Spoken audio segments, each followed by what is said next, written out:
bi 9h jotee ba tegal ñaari simili ñu jàll ci pàcc wolof bi doo rek ak bopp yi la kaay Abi Faye mu ngi ci buntu bi mais day jégalu xam naa dafa xaw a grippe wala ñu fayal ko kilim bi rek su bëggee. ci xel bu njëkk yëglekaay national altine ñaar fukki fan ci weeru février atum 2017 nganu njiitu réew mi Macky Sall ca Gambie ca ba ñuy màggal Gambie bi mu moomee boppam mooy la ca fës tabaxub pont diggante Sénégal ak Gambie ñu ngi koy waxtaane doomu Sénégal yi kiit doomu Gambie ñoom it bég nañu ci yile jëflante ñu ràññee diggante Sénégal ak Gambie enquête yëglekaay loolu la jagle xëtamu njëkk gis ni dëgmal nañu yeneen xeetu jëflante yoo xamante ne dafa loolu ci jàmm ak salaam ak joxante loxo njiitu réew mi Macky Sall ak it njiitu réew bu Gambie Adama Barrow ak seen jëflante ñeel ñaari réew yooyu surtout yëglekaay jagleel ko xëtam bu njëkk Les Échos yëglekaay jébal kàddu kilifa ca police mu wax ci ñàkk kaaraange gi ak it lii di agression yi ak cong ànd ak ay ngànnaay ya ñu ràññee moom Oumar Mal mu ñaawlu kon taxawaayu askan wi ci ñu gis ñoo xamante ne nii boo leen gisee sa xel jàpp leneen te dañ leen di bàyyi ci koñ yi mbaa ci kër yi ba bés ñu def njombe ak toj-toj police mënta nekk fépp kon askan wi nañu gën a farlu ci wàllum kaaraange ku ñu gis mu tey seen xel ñu dem kalaame ko ci yoon. Vox Populi jagle xëtam bu njëkk wàllu politique ak coordonnateur bu Manko Wattu Sénégal bi xam le ne njiitu réew mi Macky Sall du am dara ci atum 2019 ak tamit ñaari vice président yi mu ràññee di Farba Ngom ak it Marième Faye Quotidien jébbal kàddu ki yor kàddu gouvernement bi Seydou Gueye dal ci kaw Abdoul Mbaye xam ne dafa nekk di jàng doon koo xamante ne ni dafa yëngu am pas-pas ci wàllu kujje politique bi politiku doxalin bi ak it kopparu Sénégal daanu koy wéyal L'Observateur yëglekaay xeexoo ci njabootu Abdoulaye Wade moom mooy la mu fësal ci xëtam bu njëkk Parti démocratique sénégalais jamono yi mi ngi ci ay guddi yu lëndam Oumar Sarr moom la ñuy ŋaañe doxalinam ay dëmboo ci xam ne ci biir bi de parti lañu ko xale docteur Cheikh Tidiane Seck xam ne am na ay militants yoo xamante ne bégguñu ci doxalin bi foofule ca parti démocratique sénégalais La Tribune yëglekaay jagleel ko tamu njëkk maire bu Ndakaaru ñu koy xaar ëllëg ca division des investigations criminelles ak it yeneen i maire ay bokk moomeel ci kujje politique bi ñuy fas yéene di leen déglu ci yoreen bi ci koppar yi Khalifa Sall moom gis ni amul kenn ku ko mën a faagaagal ba jëlee ko ci géew politique bi Cheikh Bamba ji gis ni njiitu réew mi Macky Sall ay wujjam ci wàllu politique ñoom lay rëbbee noonu Abdoul Mbaye xamal ko ne na def ndànk li ni mel moom mooy la ñu fësal tamit ci xat bu njëkk zoom yëglekaay Khalifa Sall nan la mujj def ba am taxawaayu ci kilifa ci kujje politique bi réew mi yëglekaay jagle xatam bu njëkk moom ma ñuy xaar ëllëg ca division des investigations criminelles mu mel ni lamb ji sàjj na ci lu soxal xeexu diggante nguur gi ak it kujje politique bi Libération yëglekaay wàllum càmbar googu IGE amal ci doxalinu koppar ca mairie bu Ndakaaru moom mooy la mu fësal ci xatam bu njëkk ak li dukkee ci taxawaay ak it liggéeyu IGE Walf yëglekaay leneen la jagle xatam mu njëkk coowal koppar loi de finances rectificative bu 2014 juróomi milliards ci sunuy koppar moom mooy li réer may nguur gi ñu ko ci tuumaal di ko ci laaj ay tontu muy wane ne moom mu mel ni kon ku génn dina def ab néew waxul réagirul stade yëglekaay jagle xatam mu njëkk Diaw Balde mi def jaloore li ni mel amal solo club ba mu nekk di Lazio dafa taalaat caax yi li mooy yëglekaay xëy génn tey altine ñaar fukki fan ci weeru février atum 2017 moo di kay. dina jaajëfal xawa ci bopp yëglekaay yi bokk na ci li ci gën a fës moo di Gambie gi doon màggal moom gi moom boppam Sénégal nekkoon invité d'honneur ci week-end bi la woon mu mel ni relation diggante ñaari réew yi dafay door di gën a ratax. waaw muy loo xam ni lu dal xel la. ndax diggante Sénégal ak Gambie jàmm rek moo ci xëj. te jàmm jooji xëj ci diggante ñaari réew yi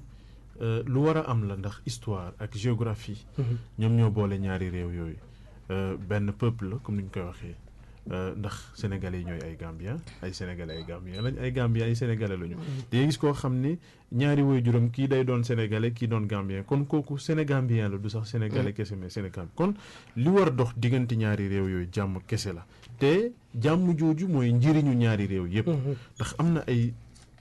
déggoo yoo xam ni yu war a dox ci diggante ñaari réew yi la bu ñu xoolee tey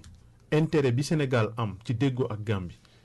mën naa ni sax c'est vrai que ñaari réew yëpp am nañu intérêt ngir déggoo Sénégal am na intérêt bu baax ci déggoo ak Gambie lu tax parce que lu ñu jëlee Casamance nga xam ni dafa enclavé wu te population fa nekk di souffrir bu baax a baax a baax. ku fa feebar sax ngir ñu évacuer la fii ci Ndakaaru c'est la croix et la bannière te am na yeneeni dem ak dikk yoo xam ne Casamance dañ koy bëgg ngir ñëw Ndakaaru ak yeneen dëkk yi ci Sénégal ndax mais loolu li ko jafeel mooy enclavement bi. parce que jaar Gambie ay jafe-jafe yu métti la woon bi fa Yaya Jammeh nekkee am na benn pont boo xam ne xaati mun nañ ko ñu jékki-jékki. arrêté waat liggéey bi demaat jékki-jékki. pont bi bés bu paree dina doon loo xam ne soulagement bu rëy lay doon ñeel li nga xam ne ñooy ñi dëkkee sud réewu Sénégal beneen mbir bi mooy lii di crise Casamance bi nga xam ni tey am na lu ëpp fanweeri at ay nit loru ci am ñoo xam ne ci fitna boobu la ñu judd ci la ñu yaru ci la ñu màgg bu am loo xam ne sax seen àdduna saf ko yàq tey ji juboo diggante Gambie ak Sénégal war na mën dimbali tey ñaari réew yi ñu ànd lënkaloo xeex crise boobu mu jeex tàkk kon parce que yàgg nañu tuumaal njiitu réew bi fa nekkoon Yaya Jammeh ne moom mooy parrain wu lii di Macky bi maanaam rebelle yi parce que bu ñu defee njombe bu ñu dayee mu ñëwee moo leen di làq dëgg la am du dëgg kenn xamut yàlla rek moo xam ak ñoom mais li leer ba leer mooy tey ji Adama Barrow war na dimbali jàppalante ak Macky Sall ba li nga xam ne moo di crise bi am Casamance ak enclavement ak yeneen yi ñu fexe ba mu doon loo xam ne ni luy jeex la. alors tey kenn suñuy gan mu di Zeynoul Sow moom mooy président association acteur industrie musicale ci wàllu culture tey diggante Sénégal ak Gambie mu a tax est-ce que yéen gis ngeen ci ay avantages. waaw gis nañ ci avantage bu baax parce que ak groupe yi mag yi nekk Sénégal yëpp dañuy faral dem Gambie di fa produire. Donc pour vous dire que dans l'année moi j'avais l'habitude d'y aller tàmmoon naa di ci dem lu bëri yoon. Et dem bi su dee ci tali bi la dafa daan jafe trop nga xam ni tension bi des fois da daan palpable nii. À la frontière et vraiment nii nga xam ni président Barrow jël na pouvoir bi day gën a neex si ñun yomb quoi. Parce que daan nañ dem sax di am ay jafe-jafe des fois. Et am na groupe yu bëri nga xam ni dematuñu woon Gambie ndax loolu ndax dañ naan yaa ngi jege Jammeh yaa ngi def. waaw moom boo neexul woon Jammeh rek. doo dem voilà doo fa dem te vraiment voilà ñun daal dinañ gis changement bi bu baax dinañ ko gis bu baax waaw soo gisee sax si période bi programmation yu bëri commencé na am foofu. Donc dina fa gën a neex daal. animation bi incha allah. d'accord beneen sujet Hawa yow lañ koy attaqué ak wàllu politique mbir mi yëpp na ci PDS parti socialiste Abdoul Mbaye. waaw ñëpp yëngal waaw ñëpp yëngatu c'est vrai que ñu ngi dëgg ma lay jongante mooy élection législative 2017 tabb njiitu réew ci atum 2019 pëccëxoo ak xeexoo am na tamit ku fi diggee woon ne moom ab nguuram moom nanu jàpp ne lépp luy wujjëm ci wàllu politique dana tëj seen gémmiñ donte nag loolu du ko siggil benn yoon ndax bu doon ne yaakaar boobu noonu ci li may dox loolu noonu loolu moo askan wi ci lañ doon dox duñu fi jëlee Abdoulaye Wade ba ko koy dénk Mouhamadou Lamine Ka wax na ko Senghor Abdou Diouf Abdoulaye Wade am na ay jëf yu ñu ràññee woon ci wàllu politique ay jëfin ci géew politique bi ñu amoon yaakaar ci ne moom moo juddu ginnaaw indépendance yi bi ñu moomee suñu bopp moom moo fi indi woon yaakaar googu waraloon ci askan wi téeméer boo ci jël juróom benn fukki ak juróom ñoo ko sànniloon ay xobam ci atum 2012 donc coppite googu noonu bu ñu ko matalewul rek wor dugg na te wor du jëfi gor lu ci mënti am ba des lu ñaaw la lu salte la loo xamante ne ni jamono ji moom la ñu ràññee ci wàllu politique bi amul kenn koo xamante ne ni tartar askanu Sénégal ci ni ñuy dundee muy ci wàllu dundin ci wàllu lekk ci wàllu électricité ci jumtukaay yu ñu soxla ci suqali pour ne pas dire développement parce que épanouissement moo gën fuuf développement wala émergence donc loolu noonu yëpp la woon ba léegi amul lenn lu ci woon ñi ci beneen wet tamit ay kilifa bokk moomeel ci kujje politique bi ñu ngi leen di wóolu ngir seen doxalin ci wàllu koppar ci boobu jamono nag loi de finance atum 2014 juróomi milliards ñoo ca réer may nguur ga ñu cay tuumaal mu war cee ndey leeral maye néew xam nga du tontu boo ko dompatee tamit du yëngatu yooyu yëpp war naa jeex. politique bi yëngatu na. waaw nga ne nekkul lu bees. déedéet dara beesu fi ndax li ñuy gis jamono ji pardon muy jàpp wala woo ci yoon ñi nga xam ne ñoo di ay wujj ci wàllu lu yàgg la ci Sénégal. c'est-à-dire dafa bokk sax ci culture politique sénégalaise nekkut nag lu ñuy rafetlu mais lu yàgg la nekkut lu bees du Macky Sall moo ko njëkkee. Senghor liquidé na ay adversaire politique ba tey jëfandikoo lii di wàllu justice Senghor moo liquidé Mamadou Dia. accusé ko ne ko ci crise 1962 ne dafa bëggoon def coup d'état doo liiree mémoire Mamadou Diaye di nga comprendre lu bëree bëri ci li nga xam ni moo xewoon jamono jooju. ci ginnaaw ga Senghor Abdou Diouf moo ci topp Abdou Diouf tam tëj na Abdoulaye Wade ba tàyyi ñaata yoon la tëj Abdoulaye Wade ak ñeneen ñoo xam. ak ñaata yoon la ko fal ministre d'État aussi. waaw xam nga c'est ça politique moo demee noonu. ginnaaw Abdou Diouf bi mu demee Abdoulaye Wade moo ci topp Abdoulaye Wade gis nañ ko fi mu accusé kii di Idrissa Seck ne ko dafa détourné ay deniers ba pare créé benn sax terme bu bees boobu la njëkk a dégg loolu muy attentat à la sûreté de l'État. ñu tëj ko fi ba mu yàgg justice ne liñ koy tuumaal defu ko mu fi waat ne jusqu'à l'extinction du soleil du ñu gis benn dërëm nangam ak nangam xam nga ak son verbe. ñu dem fu sori waaw. ginnaaw Abdoulaye Wade Senghor moo kii moo ci topp. xam nga le problème c'est quoi rupture la ñu doon xaar. dammel la ñu doon xaar voilà mais le problème c'est que le système demeure. parce que ce sont les mêmes hommes xam nga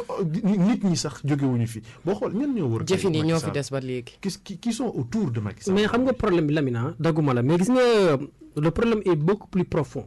parce que boo xoolee remonte en 2004. 2003 Idrissa Seck moo théorisé woon ak Abdoulaye Wade. que bu ngeen ñu fekk siwul danañ génne rapport yi. voilà en fait c'est cette même politique qui maanaam boo amut ak man bon souvent dañuy génn say rapport say mbóot dañ koy sulté am na ñoo xam ni seen i mbóot sénégalais yi xam nañ ko Awa Ndiaye tey moom moo jiitee kër gi nga xam ne moom nañ sàmmonte lépp loo xam ne mooy droit de kii des personnes tey jii données personnelles tey jii rapport mu ngi tegee Ousmane Ngom cité woon nañ ko ci 25 personnalités alors pour man mënuñu fee romb ñooñu nga xam ne rapport moo leen cité ñuy génne beneen rapport bu bees. ça en fait pour man problème bi foofu la gën a féetee. mais c'est-à-dire mais problème boobu la ñëpp am képp kuy sénégalais xalaat nga ni képp ku ñu tuumaal ne yow mii luubal nga alalu askan bi war nañu la woo ak koo mënti doon même bu dee rakku njiitu réew mi nga war nañu la woo ci kanamu yoon. mu leeral ndax li ñu lay tuumaal yaa ko def wala mais c'est-à-dire affaire bi dafay wuyu ci benn logique politique politicienne maanaam kii sa wujju la di nga fexe ba sullil ko ay mbootam ba. di nga mettre les bâtons dans les roues lan moo tax sànq li ma doon wax te yegale mooy ñi fi newoon ñoo fi nekk. moo tax lawoon du woon ni ñan ñoo wër Macky Sall. ce sont ñu fi nekkoon depuis Senghor. ñu fi nekkoon depuis Senghor Ousmane Tanor Dieng Moustapha Niasse ban changement moo les mêmes causes li ñu doon xaar ce que je regrette. et ce que beaucoup de Sénégalais regrettent mooy Macky Sall bi mu ñëwee on attendait que mu indi benn 109 maanaam ay nit yu bees. yoo xam ni seen loxo taqul deret seen loxo tilimul bu ñu sàccee tam xëy na xam nga nit moom y a pas de saint ci politique y a pas de saint mais mu indi ay têtes yu bees yoo xam ni xëy na dinañu indi benn souffle nouveau ci li nga xam ni moo di doxalin réew mi mais dafa ñëw ña fi nekkoon ñooñu la jël. dénk leen ay postes de responsabilité kon li xew warul bett kenn parce que ñi fi nekkoon ñoo fi nekk te soppeeku amu ci. Zeynoul am nga ci commentaire ci wàllu politique bi. foofu nag. souvent acteurs culturels yi ñoom dañuy daw politique. waaw waaye xam nañu ne bu ñu ci amul taxawaay rek mooy politique yi yàq yëpp. c'est lié. li ngeen ci wax moom de vraiment càmbar ngeen ko bu baax xam naa ne dañ ciy réserver rek. d'accord ok beneen sujet mooy violence bi agression braquage ak li nga xam ne moom mooy violence bi de façon générale directeur de la police nee na askan wi dañuy seetaan. waaw li mu xam ne mooy dañuy seetaan ndax di nga gis koo xamante ne nii xëj na ci biir koñ bi wala ci biir kër gi moom daal sa xel du dal ci moom waaye da nga koy nëppal noonu moom day noonu nga koy bàyyi boo bés mu xëy dem def njombe def toj àgg ci tout tànk wala ak ñoom seen laataa ñuy yëngatu rek fekk ay am na ba noppi loolu la wax ne war naa mën a dakk et puis ni mu ko waxee tamit suñu kaaraange la suñu Sénégal la ñun ñëpp te suñu kaaraange amul njëg ku nekk war nga cee mën a taxaw boo gisee tamit loo xamante ne ni dalul sa xel nga dem ci ñoom ñi nga xamante ne ñoom ñoo war a wattu suñu kaaraange ñu gën ci taxaw ba suñu kaaraange yemb te loolu ànd naa ceeg moom parce que léegi looy gis mooy guddi bëccëg suba ak ngoon ngay gis ñuy agressé doomu aadama mu nekk góor comme mu nekk jigéen kenn du réagir dañuy naan sama yoon nekku ci te loolu du yëfi nit et puis voilà non assistance à personne en danger la loolu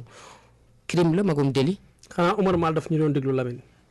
daa mel ni de parce que li directeur général de la police nationale wax nañu ko ci émission Grande Gueule waxati ko muy sénégalais amul lu ñuy woowee culture de la dénonciation maanaam gis lu ñaaw parce que nit ki mën nga feeñal lu ñaaw te doo ci feeñ mën nga dëkk ci koñ gis ne kii kat jaaykatu drogue la wala jaaykatu yàmbaa la mais dénoncé ko anonymement tu peux appeler la police de manière anonyme kenn du xam ne yow yaa ko woo nga ne police man kat gis naa ci koñ bii benn waay boo xam ne li muy def dara leeru ci bëggoon naa ngeen càmbar ko mais ñu càmbar ko bu fekkente ni newut ci yoonu njub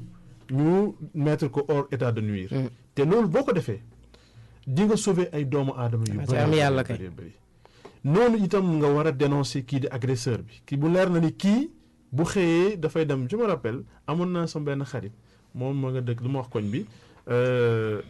mu ne moom am na ñu mu xam ñoo xam ne koñam lañ dëkk ñoo màggandoo yarandoo mais ñooñu ci loolu la ñuy yëngatu wàllum agression mu ne gars yi bu ñu xëyee di dem dañ naan ko copain ñi ngi dem liggéey pour dire que ñooñu liggéey nañu def loolu c'est-à-dire c'est un travail pour eux mais nga xam leen mais tu dénonces à la police beneen mbir bi mooy sama yoon nekku ci maanaam ñi ngi fitnaal Hawa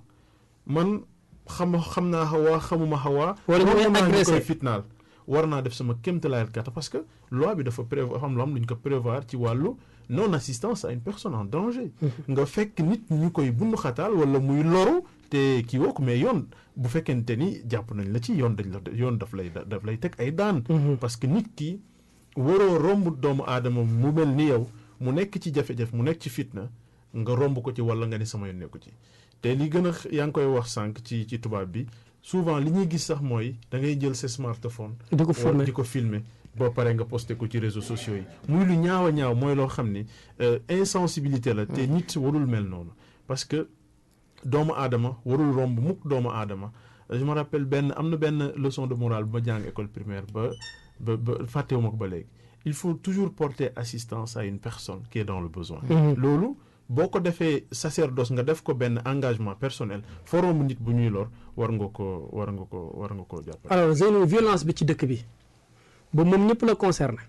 waaw loolu. fitna gi agression yi braquage yi. loolu Mamadou li mu ci wax am na solo. soo demee fu mel na Amérique mooy li muy wax dañuy wax see something say something.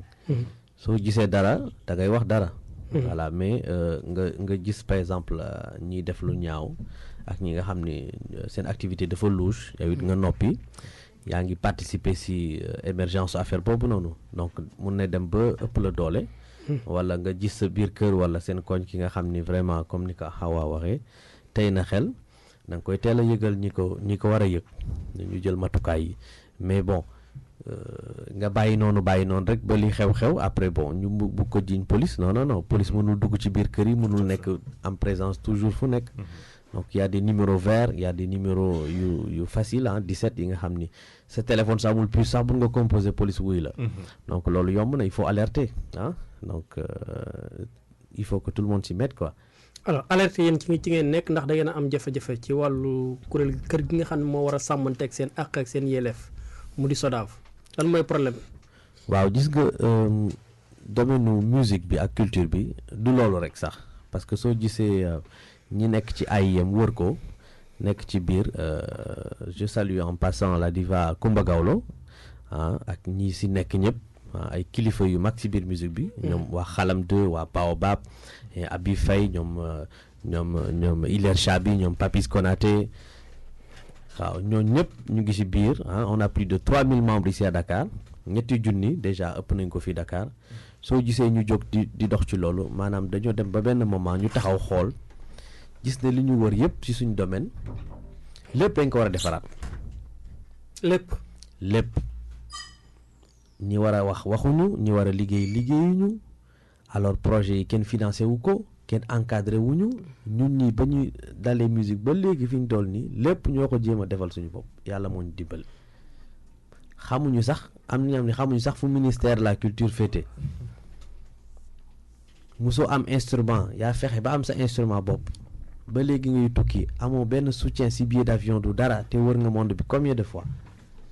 ñu gis yeneen modèles yi xew feneen ñu xam ni war na mën a nekk fii mais lu tax nekkul fii benn société de gestion collective bi fi nekk nga xam ni moo war a jël droit ñëpp récupérer xaalis bi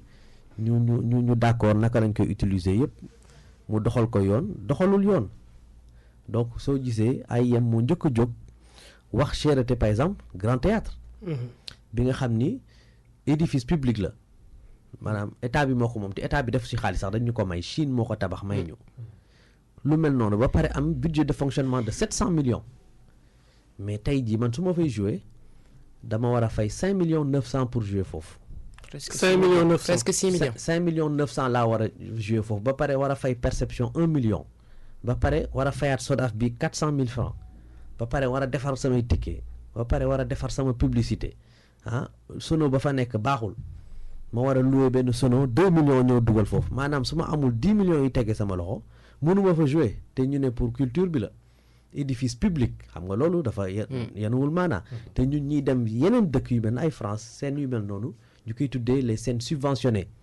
maanaam état bi moo ko moom noonu si def xaalis ñoom ñuy repérer benn projet bu important bu intéressant ñu encadré la jël la en résidence nga dëkk foofu jox la les conditions nga répété si kaw scène bi nga joué ñu fay la ñoom ñoo war a def politique boobu su amee ay établissement yu mel na ay yu ndaw yu nekk fii yu ko mën asumaak ñoom nga xam ni déjà c'est public déjà ils ont une subvention de l'État xam nga loolu arnaque la te il fallait que ñu wax ko pour nit ñi xam quoi ni nit ñi di fay da ngay dégg grand théâtre mais suñu nee grand théâtre tamit musique bi moo ko doxal ah 1800 places yooyu théâtre feesalu ko leneen feesalu ko ah waaw donc ñun ñi nga xam ne nag ñoo koy doxal war nañ ñu defal ay facilité ba nga xam ne suñ si mënee jot suñ si bëggee jot ñu jot si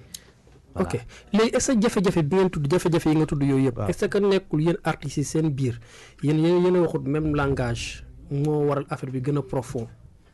non kenn dafa musul parce que am na beneen association boo xam ne mu ngi féetee beneen côté bi ñoom waa gis nga ñooñu société ñi nekkoon ci njiit gi association boobu mooy ñu mel na Aziz Dieng nekkoon président foofu ñoom dañu amoon bureau bu existé woon depuis 17 ans changé wuñu bureau ba loolu déjà c'est un problème parce que ils étaient tombés dugg nañ ci li ñuy wax ci tubaab léthargie xaw ma nu ñu koy tuddee waaw donc bureau bi nga xam ne 17 ans existé na te seen njiit dara yëngatootu fa musu kenn xamul fi seen siège nekk kenn musul romb gis concert bu ñu organisé kenn romb dara te seen njiit yi dañ nekkoon ci ñaari wàll yëpp teg fa tànk soo nekkee di défendre artistes yi ba pare nekk beneen boor ba doo mën a wax parce que li ñuy wax ci problème Fesman bi yëpp Aziz Dieng moo doon organiser musique bi foofu ba pare nekk PCA BSDA ba pare nekk président AMS donc su dara doxul ci système bi moom loxoom kon dafa am conflit d'intérêt waaw du ci mën a wax parce que su problème amee moom loxoom mi ngi ci ndax suñ ne Fesman fayul woon BSDA moom du ko mën a wax en tant que président association ndax da cee taq ndax moom moo organisé woon foofu musique bi waroon toppatoo nu Fesman fay artistes yi moom lijjantiwul loolu suñuy wax fonds social bi nga xam ni moom da ko doon gérer pendant plus des années kenn xamul nan la ko gérer moom du ko mën a wax moom du mën a wax problème yi xew ci ministère de la culture parce que il est conseiller technique du ministre. kon fonds social des artistes am na Sénégal ak jafe-jafe yi artistes yi di dund bu ñu demee ba ci fin carrière. fonds social am na de 12 millions par an bi nga xam ni loolu sax du ministère de la culture moo koy jox suñu xaalis lay jógee suñuy droit d'auteur ñu siy génne 1 million par mois di ko jox conseil d'administration bi ñu koy gérer mais il se trouve que des années et des années Aziz Dieng rek moo doon gérer moom son bopp moom kese te waxul nit ñi fan la ko dugal boobu ba léegi. kon kooku créé war na ko. waaw war nañ ko auditer te soo gisee ñun ñoo njëkk jóg taxaw à la fin de l'année au mois de janvier ñu def rétrospective xool ñun en tant qu'association AIM lan lañ jot a def lu baax. yéen tamit nga baal ma Zeynul foofu noonu ndax amu leen ca cër ndax li ngay expliqué boobaag léegi yàgg na ay fukki at ak ñeent. lu waral ngeen seetaan lii yëpp. waaw liñ doon expliqué app bi yëpp ngeen toog di ko seetaan xam nga secteur boo gis rek ku nekk ak fi nga féete soo doxalee li nga war a doxal keneen ki yoonam nekkul ci li ngay def par exemple yow mii di napp yaa ngi am sa bateau nekk biir géej vraiment su dee lépp a ngi jaar yoon waroo jéem a lijjanti sax ñi nekk ci ministère de la pêche li ñuy def. comprendre nga ñun dañoo jël choix nous sommes des intellectuels nag jàng am suñuy diplôme xam li xew mais jël choix def musique def recherche di doxal suñu passion ci loolu lañ nekk mais ça pas dire que xamuñu li xew de. waaw mais bi ñu demee nag ba xam ne nag c'est le moment est grave que war nañu jóg wax ci moo tax ñu dajaloo ñuy wax ci et il n'est jamais trop tard. waaw mais bi ñu xoolee ba gis ne sont les mêmes ñoo doon piloter affaire bi depuis 17 ans fukki at ak juróom-ñaar ak juróom-ñett te affaire yi doxul mooy fukki système bi changé peut-être su changé rek loolu dina changé. alors ci SODAV dañ ciy ñëw. passation de service àjjuma lañ ko jàppoon ex mujj naa am. waaw SODAV boobu nag su ngeen delloo ginnaaw tuuti rek. ay yem tamit moo njëkk a jóg. xamal waa Sénégal que ne artistes yi ak ayants droit yi toog nañu at fayeeku wuñu muy catastrophe bi nga xam ni kenn mësu ko gis ci beneen secteur. ndax ñu ngi gis enseignants yi di kaas ay indemnité la ñuy kaas ak yokkal ma fi wàññil ma fi étudiants yi sax su retard amee 2 jours ñu lakk dëkk bi ñun toog nañu at di xaar ñu wax ko ñoom ñu génn def le 22 janvier seen point de presse doogaa génn de si ku ñu yore xaalisu nit ñi collecté ko ba pare denc ko di ko dundee ñu wax ba pare ñu doogaa génn le 22 janvier def seen bilan 100 jours wax jël xeer yëpp sànni ko ci BSDA bi fi jóge woon ak Muniru bi doon gérer ñu ne d'accord une semaine après ñu dégg ñu ngi def procédure pour dàq DG bi fa nekkoon mais lu tax waxuñu ko woon ci point de presse bi boole ñu ko woon ci bilan bi loolu mooy lu ñu jaaxal bi ñu jegee nag foofu DG bi tamit xool document yi gis ne kat en tant qu'association nit dañu war a xam ni xew suñu société. waaw suñuy tuumaal directeur lu mel ne directeur ñu koy waaj a dàq ñun war nañu jege foofu demander ay information ndax suñu xaalis dafay jaar mais li mu ñu xamal document yi mu ñu won daf ñu won ne moom mi son bilan est positif en 3 mois def na hausse de perception de plus de 28%. ok ba pare wàññi frais de gestion yi de 5%. loolu c'est positif kooku ñu jiin ko ne da nga dépensé 102 millions en 3 mois donc dañ lay dàq te 102 millions yooyu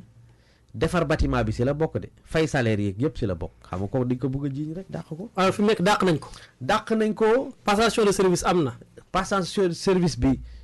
su amee it légalul parce que tribunal jox na leen këyit bu ko repoussé ñoom ñu dajji bureau DG ba teg fa ka leen neex te kañ fa teg noonu dégg nañ ne sax dafa yoreel bor kër gi de juróom-ñaari millions. léegi lan ngeen fas yéene def ci loolu lépp. ñu daal lee ci foofu. continuer combat bi rek. continuer ko xamal président bi de ñii nga jox agrément ñii peut-être que mérité wuñ ko waaw donc dañuy delloo DG bi foofu ñu jéem a xoolaat affaire yi teg ko ci yoon suñ ko deful nga nangu sa agrément delloo ñu si fit jóge parce que au moins ñu ngi doon fayu su doon ñaari yoon ci at bi sax ñu ngi doon fayu mais bi yoon fayoo ko guñu.